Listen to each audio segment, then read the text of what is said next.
The 7 characteristics of true Stoic leadership. There are leaders who command with shouts, and there are those who lead with presence. There are those who impose authority by force, and there are those who earn respect through serenity. The true Stoic leader does not need to raise their voice to be heard, nor promise to be followed. He masters himself before trying to master the world. In this video, you will discover the 7 characteristics of true Stoic leadership, virtues that shaped empires, inspired warriors, and can still transform your life, your work, and the way you perceive power today. From Marcus Aurelius to Seneca, from self-control to courage, each point is a key for you to become firmer, freer, and more respected, without needing to lose your calm, reason, or humanity. If you believe that leadership starts within yourself, then subscribe to the channel now, because here we talk about Stoicism, practical philosophy, and the power of mastering your own mind in a world that tries to unbalance you every day. Get ready. What comes next may change the way you approach every decision in your life. The power of silence. The power of silence. There are moments when true power is not in the voice that speaks, but in the mouth that remains silent. Silence. Silence is the invisible sword of the Stoic leader. He cuts through the chaos without needing to hurt anyone. Think of Marcus Aurelius, surrounded by anxious generals, distressed subjects, messengers shouting orders, and he there, motionless like a mountain before the wind. The empire burning with urgent decisions, and the emperor silent. Not out of indecision, but because he understood something that few comprehend. Calm is the highest form of authority. In a world where everyone wants to be heard, the Stoic leader is the one who listens. While others get lost in their own words, he notices what no one else does. A wavering glance, a short breath, a silence laden with truth. Have you noticed? Silence is like armor.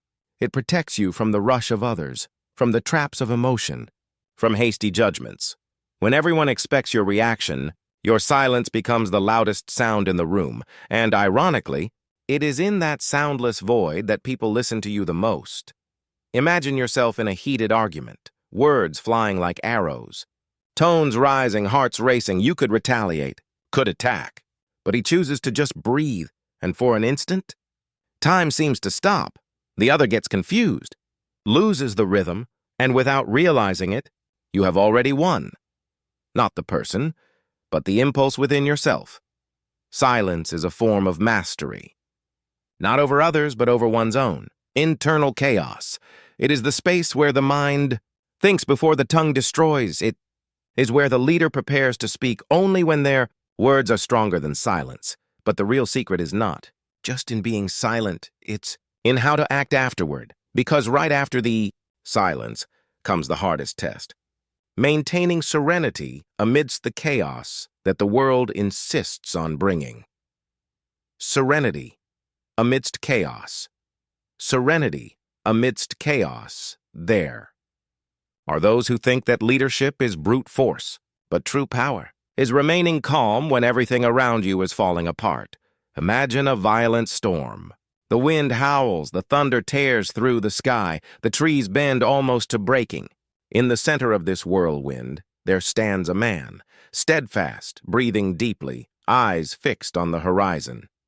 He does not control the storm. He controls himself. This is the essence of the Stoic leader. He understands that chaos is not the enemy. It is the training ground of the soul. Each crisis is a chance to test calmness. Each challenge, a mirror that reveals what still needs to be tamed.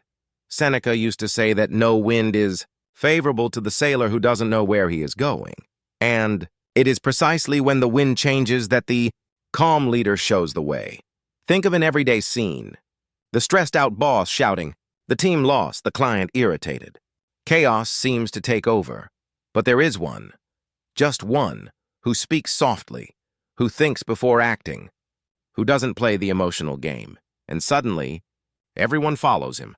Not because he commanded it, but because his balance becomes a beacon in the midst of the chaos. Being serene is not being passive. It is to be awake. It's choosing the response when the world provokes you. It's seeing anger coming and not opening the door.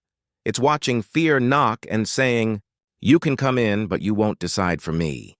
And the more you practice this serenity, the more it spreads. People start seeking you not for what you say, but for what you convey. Because there is something magnetic in the calm of those who do not let themselves be dominated by chaos. It is almost supernatural. But this serenity only holds when it is supported by example, because what truly transforms a leadership is not what it says, it's what it lives. And that's where the most silent power of all is born, the example that screams. 3. The example that shouts no speech, no matter how eloquent, has the power to inspire as much as a silent gesture. Stoic leadership is not made of words. It is made of presence. Because the true leader doesn't need to say, "Follow me." He just walks and others naturally follow him. Imagine a cold morning in ancient Rome. The soldiers gather for another day of long and arduous marches. They are tired, hungry, and the muddy ground saps their energy with each step. And there he is, Marcus Aurelius, the emperor, treading in the same mud, feeling the same cold, drinking from the same muddy water. No order needed to be given. No impassioned speech was necessary. The simple sight of the emperor, sharing the weight of the journey, reignites the strength in every heart. The example is a silent flame. He doesn't impose, he inspires. And when you incorporate it into your daily life, leadership stops being a function and becomes a way of being. Want to teach patience? Demonstrate it when everyone loses their heads. Want to inspire commitment? Be the first to arrive and the last to leave. Want to teach respect? Show it even to those who disagree with you. It's curious, isn't it? People don't remember what you said. They remember what you did when no one was watching. And without realizing it, they start to imitate you. Your behavior becomes a living manual. Your constancy, a silent reminder that it is possible to maintain dignity in any scenario. But there is a secret that few notice. To sustain this example, you must defeat an invisible enemy, the one that lives within you. What tests your patience, provokes your pride, and whispers, "Lose control just this once." And that's where the true battlefield of leadership begins. The mastery of emotions. If this message is making you rethink your choices, take a deep breath for a second. Stoicism is precisely about that. Pausing, reflecting, and acting with awareness. So take this moment and subscribe to the channel. Here, every week we talk about self-control, inner strength, and Stoic wisdom applied to real life. It's not theory, it's practice. Come with us. The domination of emotions. The mastery of emotions. Leading others is simple. The real challenge is leading oneself. The most dangerous battlefield for the Stoic is not out there, it is within him. It is the territory where anger, fear, and pride duel every day for control of your mind. Imagine a Roman commander on the brink of war. The enemy insults, provokes, tries to elicit a reaction. The soldiers look at him. They expect a scream, a response, a gesture of fury, but he remains still, his gaze steady, his chest calm, and instead of giving in to the impulse, he simply smiles, as if he has already won before even fighting. This is the mastery of emotions. It's not about extinguishing them. It's about transforming them into strength. Anger becomes focus. Fear becomes prudence. The pain, wisdom. Have you ever felt that? That moment when someone tries to throw you off balance. An unfair comment, a gratuitous criticism, an unexpected provocation. The emotion rises. The heart races. And it is at that exact moment that the Stoic breathes. He does not react. He responds, and this difference changes everything, because reacting is instinct, responding is a choice, and those who choose control their own destiny. The mastery of emotions is the shield that protects the leader from self-sabotage. He understands that the other has no power over him, only the power he grants. It is what makes the Stoic unshakable. The world may try to push him, but he decides whether to fall, and ironically, the more he controls what he feels, the more freedom he gains. But this freedom does not come by chance. It comes from a daily, rigorous, almost sacred training, the discipline. Discipline as a shield discipline. This word that many fear, but that great leaders treat as an old and faithful companion. It is what separates desire from achievement, the promise of victory from the impulse of constancy. Without it, even talent is lost. With it, even the impossible bends. Think of a gladiator before the arena. He doesn't rely solely on strength. He relies on habit. Hours and hours of training, sweat, repetition, fatigue. Each movement rehearsed until the body obeys before the mind even thinks. That's what keeps him alive. That's what makes him invincible. The Stoic leader understands that discipline is not imprisonment. It is freedom. Because those who do not master their habits end up being mastered by them.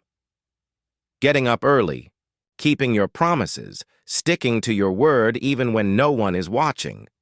These small daily victories forge the armor of character. Do you want to change the course of your life? You don't need a stroke of luck. You need consistency one step a day, an act of courage, a decision sustained even without will. Discipline is not fed by motivation. It creates its own. And when the world tries to divert you, when temptations wink before your eyes like shiny lures, it is discipline that holds you firm, like an anchor in the midst of the storm. It is not made of brute force, but of purpose. Because it is purpose that gives meaning to repetition. And when purpose and discipline meet, something is born that money cannot buy and time cannot erase, the true direction.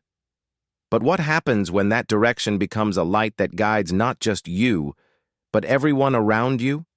That's where the invisible power of purpose comes in, illuminating the path.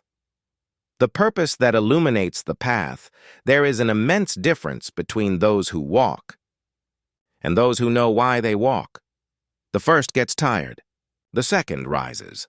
Purpose is the lighthouse that cuts through the fog, the flame that does not extinguish even on the darkest nights. Marcus Aurelius did not govern to be remembered. He governed because he believed that serving was a divine duty.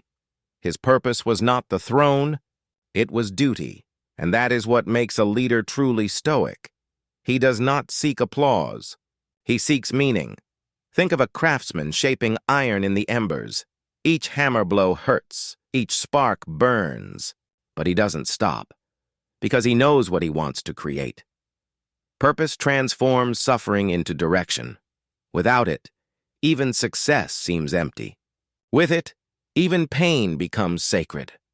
How many times have you felt lost, running, producing, trying to prove something to someone, and deep down not knowing why? It's because you were missing your true direction, and without a north, any wind will do. But when you discover your purpose, genuine, profound, non-negotiable, something changes. You stop running out of fear of failing, and start walking out of love for what you believe in.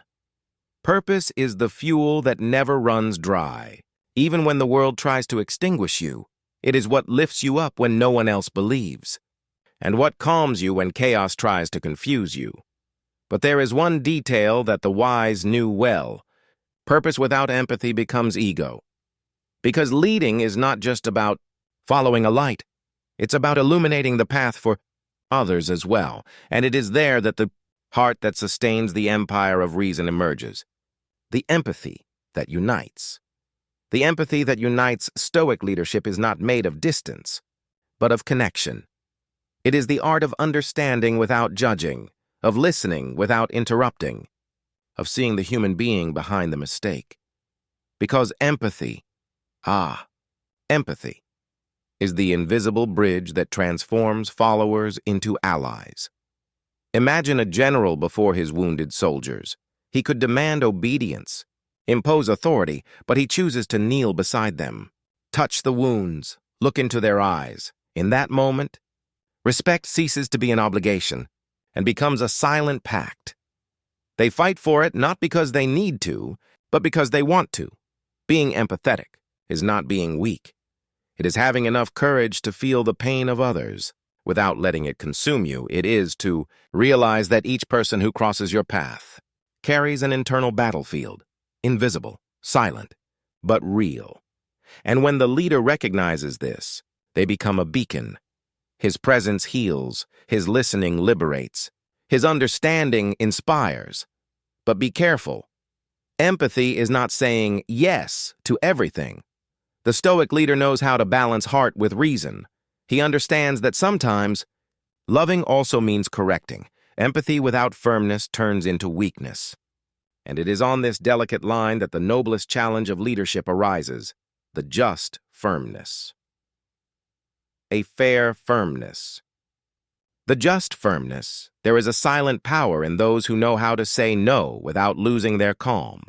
True leadership is not measured by how much you please, but by how much you uphold what is right, even when it displeases.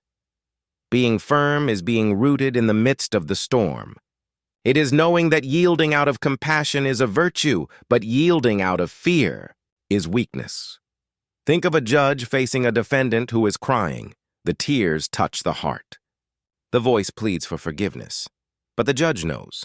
Justice cannot bend to emotion. He does not condemn with coldness. He condemns with conscience. And that difference changes everything.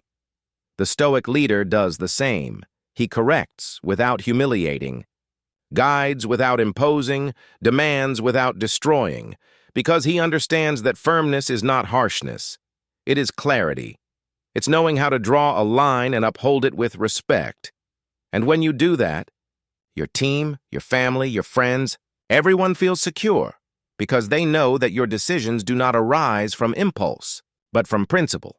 Being firm is being a lighthouse in the midst of moral fog. It's saying this is the right thing when everyone else says this is easier. It's choosing the narrow path when the whole world is shouting for you to relax, give in, accept. But there is a secret behind this firmness. Only those who are truly humble can be just without being arrogant. And that is why the next virtue of Stoic leadership does not arise from strength, but from awareness, the humility to always learn. The humility of always learning, the humility of always learning. The true Stoic leader does not place themselves at the top of the mountain. They climb every day, with the certainty that there is still much to learn. Arrogance builds walls. Humility bridges. And it is through these bridges that knowledge flows, silently, transformatively. Think of Seneca, one of the greatest sages of Rome, advising emperors, and yet saying, "I remain a learner." He knew that the ego is the greatest enemy of wisdom, because the moment you think you know enough is the same moment you stop growing. Humility is not belittling oneself. It's to open up, it is to listen to the learner and realize that sometimes simplicity teaches more than erudition. It is accepting criticism without feeling attacked. It is saying, "I don't know," without shame, and turning that phrase into fuel for knowledge. See the contrast. The arrogant leader imposes respect through fear. The humble leader earns respect through truth. He doesn't need to be the smartest person in the room, just the most willing to learn, and that's what makes him wise. This humility creates something rare, lightness. It extinguishes the weight of pride and ignites the flame of curiosity. And when the leader learns continuously, they not only evolve, they elevate everyone around them. But there comes a moment when learning needs to turn into action, and it is there that the virtue that unites all the others comes in. The beating heart of Stoic leadership, the courage to be unshakable. 2. The courage to be unshakable. The courage to be unshakable. Courage is not the absence of fear. It is the decision to continue, even trembling inside. It is getting up when everything hurts, smiling when the soul bleeds, and moving forward when no one else believes. Stoic leadership is born in that invisible point between despair and determination. Imagine Marcus Aurelius, alone in his tent in the cold of military campaigns. Outside, the distant sound of war, the clash of iron, the screams, the wind that cuts through the face. He could surrender to fatigue, doubt, the fear of failing before an entire empire. But no, he writes, "You have power over your mind, not over the events," and with this simple reminder, the emperor rebuilds himself. Being unshakable is this, crumbling inside and yet remaining standing. It is to trust in what does not change, one's own character. It is knowing that the world may crumble, but your essence is what sustains what remains. That courage is not made of muscles, but of inner faith. The faith that tomorrow can be better, even when today seems unbearable. The faith that if you keep your mind in order, no chaos outside can dominate you. And the more you advance on this path, the more you realize that courage is the link that unites all the previous virtues. Because to be disciplined, you need courage. To be empathetic, you need courage. To be humble, you need courage. Everything begins and ends with it. But there is something few notice. True courage is not only shown in great battles, but in the small daily choices. In the times when you choose the right, the just, the noble, even when no one is watching, and it is exactly there. Where silence meets action, that Stoic leadership ceases to be a philosophy and transforms into a way of life. If you have made it this far, take a deep breath and recognize something. Few people have the courage to look within and question their own truths. This is already an act of Stoic strength. Thank you for watching. Until the end, really, I hope this video has ignited in you the desire to live with more balance, purpose, and serenity. If this message touched you, leave a like. Share it with someone who needs to hear this today, and subscribe to the channel to continue this journey with me. Every week, new reflections on philosophy, ancient wisdom, and inner strength. Because Stoicism is not about changing the world, it's about learning to stand firm, even when the world changes around you.